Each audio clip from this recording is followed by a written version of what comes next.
नमस्कार दोस्तों, कैसे हैं आप सब। स्वागत है आप सभी का मेरे YouTube channel Mrs and mister Bhopali में। तो दोस्तों, मैं आपको लेकर चलती हूँ इंदौर में अभी जो है नवरात्रि में विश्व का सबसे बड़ा दुर्गा पंडाल बना है, वही हम देखने जा रहे हैं। तो चलिए आप भी मेरे साथ।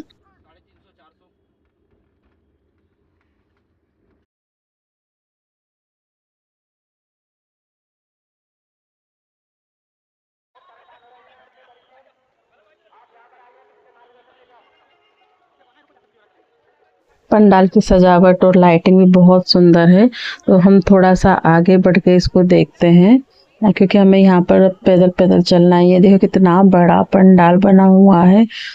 यहाँ पर ये जो सिक्योरिटी चेकिंग हो रही है जेंट्सों की, कि कुछ गलत सामान तो अंदर नहीं ले जा रहे हैं।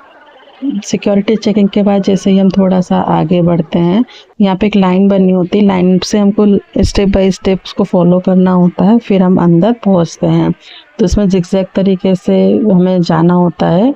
हम भी वहीं जा रहे थे। ये देखिए बारीकी से कितनी प्यारी कलाकारी की गई है। यहाँ पे स्क्रीन पर जो है माता जी की आरती भी चल रही थी। हम जो है थोड़ा सा और आगे बढ़ते हैं। तो सबसे पहले हम दर्शन करते हैं इंदौर के खजराना गणेश मंदिर के। यहाँ पे इन्होंने सबसे पहले हमें गणेश जी के दर्शन कराए, जो कि इंदौर के फेमस मंदिर खजराना मंदिर के गणेश जी बने हुए हैं। उनके दर्शन करने के बाद हम जाते हैं पंडाल में अंदर की तरफ। अंदर की तरफ ये भाई हमें पलट पलट कर देख रहे थे कि हो क्या रही है, कहीं ये मेरी वीडियो तो नहीं बना रहे हैं। तो दोस्तों नहीं, हम इनकी वीडियो नहीं बना रहे थे, हम तो पूरा पंडाल की जो है वीडियो शूट कर रहे थे। तो ये हम पहुंच गए हैं अंदर।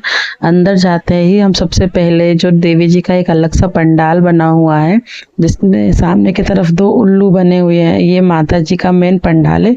सबसे पहले हम यहाँ पे जाते हैं दर्शन करने के लिए। तो यहाँ पे बाहर जूते चप्पल उतार के जाना होता है। हमने अपने जूते चप्पल निकाले हैं, हम बढ़ रहे हैं अंदर की तरफ। अंदर की तरफ आप देख सकते हैं बाहर से कितना सुंदर बना हुआ है, और अंदर की तरफ जाने वाले लोगों की भी कितनी भीड़ हुई है। ये जो उल्लू हैं ये माता जी के वाहन कहलाते हैं। और ये देखिए अंदर हम एंट्री ले चुके हैं। एंट्री यहाँ पे देखिए कितनी भीड़ इतनी ज्यादा हो रही थी कि वहां पे लोग 1 मिनट भी खड़े नहीं होने दे रहे थे। बस चलते चलो चलते चलो चलते चलो लगे हुए थे। तो बस यहाँ पे जो है 23 देवी पंडाल काफी बड़ा बना हुआ है। इसके अंदर पूरी 23 देवियां विराजमान हैं, जो कि स्टेप बाय स्टेप हम आपको दिखाएंगे लाइन बाय लाइन। बस यहाँ पे हम रुक नहीं सकते, थोड़ा थोड़ा ही जल्दी जल्दी हमें जाना था, तो हम थोड़ा थोड़ा ही शूट कर पाए। ये देखिए ऊपर की तरफ भी इन्होंने कितना अच्छा डेकोरेशन किया है।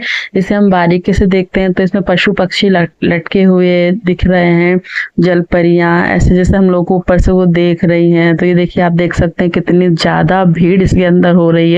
यहाँ पे जो सिक्योरिटी गार्ड्स थे वो 1 मिनट भी किसी को नहीं रुकने दे रहे थे। बस माता जी के दर्शन करो, फोटो वगैरह भी अलाउ नहीं कर रहे थे, कि इससे ज्यादा भीड़ और ज्यादा भीड़ बढ़ जाएगी, इसलिए वो लोग मना कर रहे थे। पर जैसे तैसे हम लोगों ने दर्शन करे। ये देखिए ये है यहाँ की मेन माता जी, बड़ी प्रतिमा जो थी सबसे बड़ी यही थी। इनकी दर्शन करने के बाद हम बढ़ते हैं फिर आगे की तरफ। आगे की तरफ हमें और भी माता जी देखने को मिलती है। ये देखिए कितनी सुंदर प्यारी प्यारी एक से बढ़ के एक इन्होंने प्रतिमाएं बिठाई है। बस इनका एक थोड़ा सा मुझे अलग लगा कि इन्होंने माता जी के जो है नाम वहां पर नहीं लिखे, तो हमें समझ में नहीं आ रहा था कि कौन सी माता जी कहाँ पर है। बस मूर्तियों की खूबसूरती, उनका डेकोरेशन ही हम देख पा रहे थे। और भीड़ बहुत ज्यादा थी, तो ज्यादा वहां पे तो नहीं रुकने दिया जा रहा था। पर देखिए फिर भी काफी अच्छे तरीके से दर्शन हो रहे थे। ऐसा नहीं है धक्का मुक्की भी नहीं हो रही थी, धक्का मुक्की बस अंदर आते समय और बाहर निकलते टाइम हो रही थी। पंडाल के अंदर तो बहुत सारा स्पेस था। अब ये देखिए स्टेप बाय स्टेप हम सारी माता रानी के आपको दर्शन कराते हैं। एक से बढ़ के एक सुंदर सुंदर प्रतिमाएं इन्होंने जो है यहाँ पे विराजमान की। ये देखिए ये भी बहुत सुंदर थी। ये जो ऊपर जो डेकोरेशन आप देख रहे हैं ना व्हाइट कलर का, ये जो शॉपिंग बैग्स होते हैं ना, उसका ऐसा लग रहा था कि उसके बनाया हुआ ये डेकोरेशन उस चीज से किया हुआ है। और यहाँ पे कुछ है, और यहाँ पे जो ये जो फ्लावर बने हुए थे ये भी पेपर के लग रहे थे, जो कि बहुत ही सुंदर बनाया। अब बताइए कितनी बारीकी से कितनी ज्यादा इसमें मेहनत करी होगी कलाकारों ने। एक से बढ़ के एक चीज ऐसा लग रहा था सारी उन्होंने अपने हाथों से बनाई है। बहुत ही सुंदर लग रही थी, बहुत ही प्यारी लग रही थी। इनके कलाकारों को मेरी तरफ से सैल्यूट। पंडाल के अंदर की सभी माता के दर्शन करने के बाद हम चल दिए हैं बाहर की तरफ, क्योंकि बाहर की तरफ पे इन्होंने बहुत सारी चीजें ऐसी बनाई हुई थी देखने के लायक, जैसे कि ये 12 पूरे ज्योतिर्लिंग है। अलग अलग जगह के जैसे भी मंदिर है वैसे ही मंदिर बनाए हुए हैं।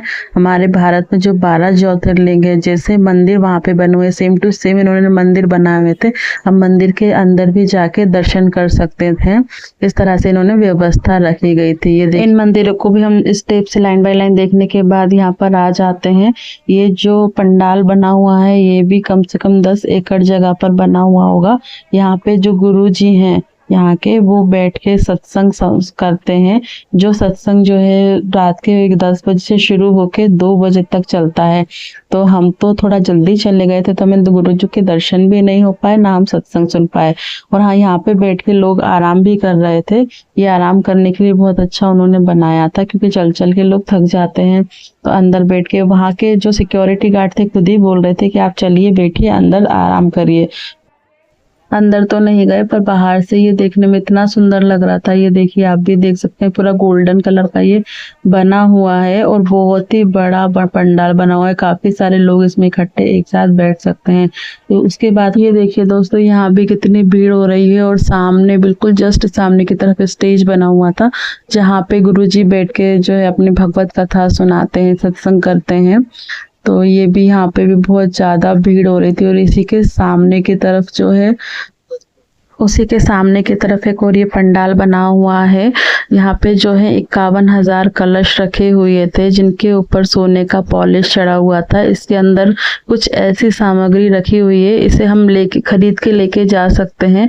उसके अंदर जो सामग्री है उससे हम घर में अगर हवन करते हैं तो हमारे घर की जो नेगेटिव एनर्जी जो है चली जाती है। देखिए, पास से मैं आपको कलश दिखाती हूँ। ऐसे ही कलश कुछ बॉक्सों में भरे हुए रखे थे।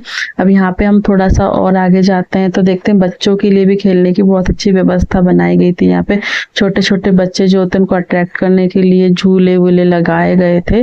मतलब कि बहुत ही अच्छी मुझे तो व्यवस्था लगी। इसके बाद हम आ जाते हैं, ये जो गुरुजी का अपना आश्रम है, यहाँ पे गुरुजी आराम करते हैं, रेस्ट करते हैं।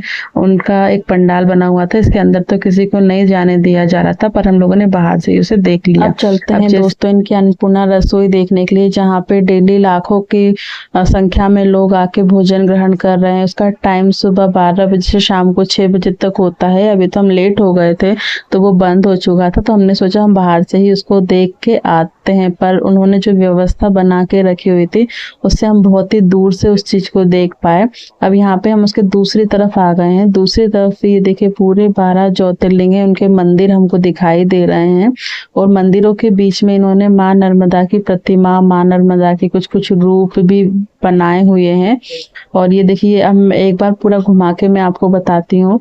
यहाँ पर जो है स्टेप बाय स्टेप कैसा कैसा, तो आजू बाजू में तो है शिवलिंग बनाए हुए हैं, ज्योतिर्लिंग जो है उनके मंदिर बनाए हुए हैं। बीच में उनके पंडाल बनाए हुए हैं जिसमें कलश हैं। एक पंडाल में जो है वो सत्संग करते हैं गुरु जी, वो सारी चीजें बनाई गई है। सारा कुछ देखने के बाद दोस्तों हम थक गए थे, तो अब हम चलते हैं बाहर की तरफ। बाहर के जाने का रास्ता हम देख रहे थे, यहाँ से हम हमारा जो है बाहर से निकलने का रास्ता है। अब हम जाते हैं बाहर की तरफ। तो आपको कैसा लगा यहाँ का देवी पंडाल, तो आप मुझे जरूर बताएं। और अगर आपको मेरी वीडियो अच्छी लगी हो तो प्लीज़ मेरे चैनल को सब्सक्राइब करें, ताकि मैं आपके लिए ऐसी ही और भी वीडियो लाती रहूँ। ये देखिए, हम यहाँ से जो है पंडाल से बाहर निकल चुके हैं, जा रहे हैं बाहर की तरफ। यहाँ पे बस एंट्री के टाइम पे और जब हम बाहर निकलते हैं तो बहुत ज़्यादा भीड़ हो रही थी। बाकी जैसे ही हम अंदर चले जाते हैं या बाहर निकल जाते हैं तो थोड़ा जो है भीड़ कम हो जाती है। यहाँ देखिए, छोटे छोटे बच्चे ये गुब्बारे बेच रहे थे, हमसे भी बोल रहे थे ले लीजिए, पर हमें इसकी ज़रूरत नहीं थी। अब हम निकल गए हैं बाहर की तरफ। तो कैसा लगा आपको यहाँ पे 300 करोड़ का ये देवी पंडाल, तो आप मुझे कमेंट में ज़रूर बताएं। और अगर आपको मेरी वीडियो अच्छी लगे तो मेरे चैनल को सब्सक्राइब करें। अब हम गाड़ी में बैठकर निकल गए हैं वापस भोपाल की तरफ। तो ये देखिए, जो रास्ता है वहाँ पे कितनी धूल हो रही है, कितना ख़राब रास्ता है। अगर आप भी आ रहे हैं तो आप बहुत ज़्यादा सेफ्टी यूज़ करके आपको आना होगा। मेरे हिसाब से तो जैसे बाइक स्कूटर तो शाम में नहीं लाएं तो ज़्यादा ही अच्छा। ये देखिए ना, कितनी धूल हो रही है, हमें कुछ भी दिखाई नहीं दे रहा है। तो दोस्तों, हम चलते हैं भोपाल।